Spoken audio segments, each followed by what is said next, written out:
go on then to NICO Fischer, and he will tell us about the African Neutron and Synchrotron data analysis competency. Over to you, NICO.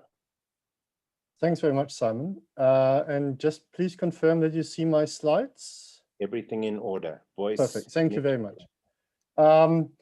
So yeah, thanks very much to the organizers for allowing me to present our project African Neutron Synchrotron Data Analysis Competency. And it's a long one, and it results in the acronym ANSDAC. But as usually, that was kind of the last minute thing that we had to come up with before submitting the funding proposal. ANSDAC is a consortium out of Sea Change, where I am based. This is the South African DST NRF Center of Excellence in Catalysis here at the University of Cape Town. And I partnered with Emma Gibson from the University of Glasgow, Esna Duplessis from Sasol, and a colleague from the University of Western Cape. And we initially submitted this proposal to the Royal Academy of Engineering via one of their Newton Fund projects, and we got some additional funding by the National Research Foundation. Since then, that was in 2017. In 2018, we then had our first workshop, and you see here all the partners that have come on board. So again, we have Diamond. We've seen Diamond a few times, but we also have the industrial partners, Bruker and Malvern. We also brought on board the ISIS neutron muon source, and both local experts and international experts from academia. More recently, namely in 2019, we further partnered with the START project, Synchrotron Techniques for African Research and Technology, and I see that Trevor Sewell is going to give a presentation on that project later, which and that's a GCRF funded project, and they gave us funding or promised us funding to extend the lifetime of ANSDAC, or the lifetime of the original funding, which was only for a 2-year horizon to a 3rd-year horizon. And that should have allowed us to run the 2020 workshop, which obviously due to COVID has now been postponed to next year. But first of all, what is ANSDAC? So ANSDAC project aims to develop expertise amongst emerging Africa-based faculty researchers, and therefore we really fall into the same category of the great initiatives that have been presented in the session already. It is very important for us that we really aim for faculty researchers, young dynamic faculty researchers that can act as lighthouses in essence when they go back into their institutions and share the knowledge that they get in these workshops. As I mentioned, our first one was established in 2018. It's a 9 to 10 day, very intense workshop. Everybody is pretty much worked up after that and needs a bit of a holiday. We limit ourselves to 15 participants per workshop, which is simply in discussions with the international experts and local experts. This is the number that we came up with that we can accommodate to give sufficient training and really hands-on expertise in the techniques. So I'll come to what we actually train them on, but it is a mixture between the theoretical background, the use of softwares, and there's a lot of tutorial and workshop atmosphere there where they use the software to solve real life or to analyze real life data sets.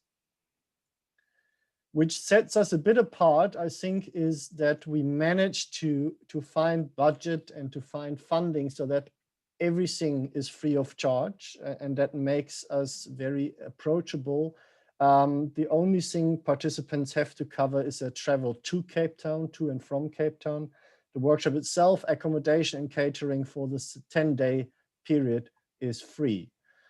And from the hopefully 3 workshops, we even have the opportunity, and there a big thank you to the UK Catalysis Hub, is to visit the diamond light source at the end of the project. So the idea is to identify 10 people out of the then 45 participants and bring them to the UK to actually visit the diamond light source and use ideally allocated time to the UK Catalysis Hub to do some own measurements as well. So as mentioned, so far we have secured funding for 3 years, and we have held 2 workshops already. Unfortunately, the 2020 workshop had to be postponed. The workshop is generally oversubscribed by a factor of 4 to 5, and is a big challenge for the organizers to identify and select participants. What we are specifically proud of is that 20% of our participants have, since participation, secured beam time at a synchrotron facility, either in the UK, Spain, or Italy, I believe, and that our participants have by now published several journal publications. I think the number currently stands at 4, and a 5th one was just submitted recently, which is even a collaborative submission between 2 former participants of these workshops. So I think that is a real testament to the impact that these type of workshops can have. So to the content, we sometimes shifted around a little bit, but in principle, we dedicate 3 to 4 days to basic crystallography and diffraction. We have a lot of tutorial sessions and workshop sessions on Rietveld refinement, where we go not only through one software, but the big commercial softwares as well as free softwares. And then we also touch on PDF techniques and data analysis. And then we move into the synchrotron techniques, focusing on XAS, so XFs and XANES, some introduction to diamond as well. Then again, a lot of tutorials on the analysis of XANES and XFs, to break it up a little bit, to not be too scientific and to kind of bring the people into a different mood. We also have a tutorial on writing applications, beamline applications, where really the beamline scientists that are there give very valuable input to the participants. And we had participants that went out of this workshop not only with a data set analyzed, but also with an application formulated, ready to be submitted in the next open call.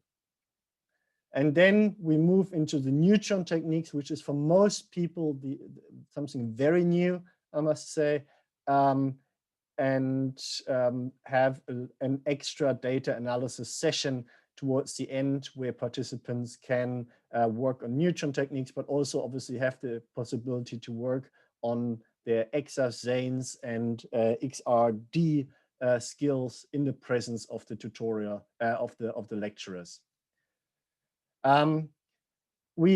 We break it up a little bit. As you can see, we take people also on a little bit of a spin. So the last time we went to the Cape of Good Hope, and it's quite interesting to see how many South Africans have not been there. So that's always a big enjoyment and kind of forms the network between the people. And this is the map of people that we have had the pleasure to welcome. And so far, if I remember correctly, in the 2 workshops, we had representatives of 16 South African institutions and 3 African institutions. This is really purely based on applicants. We do not favor South African applicants at all. So please, when the call goes out and we publish the call on the African Light Source Project webpage as well, please do not hesitate to apply. Again, funding is provided for your stay in Cape Town, accommodation, catering, and workshop. The only thing you have to cover yourself is the travel to and from Cape Town. The networks that we rely on heavily is first of all C-Change. That's basically my home. And then, as I mentioned previously, the Catalysis Hub in the UK, where Emma Gibson is very much involved in and who has organized or secured the possibility to visit Diamond towards the end of the ANSDAC project. And obviously from the day one, or from the first workshop on, we were closely aligned to the African light source, not only in our intentions, but also in advertising our activities on our their activities on our websites and vice versa. Through our incorporation of neutron techniques, we have also been asked to join the South African cohort of the Brightness project, which is a project by the European Spallation Source in Sweden. And this South African activities is championed by ITEMBA and NEXA. And we have held workshops on neutron technologies for, in this case, specifically catalysis. So our path forward beyond 2021 and challenges.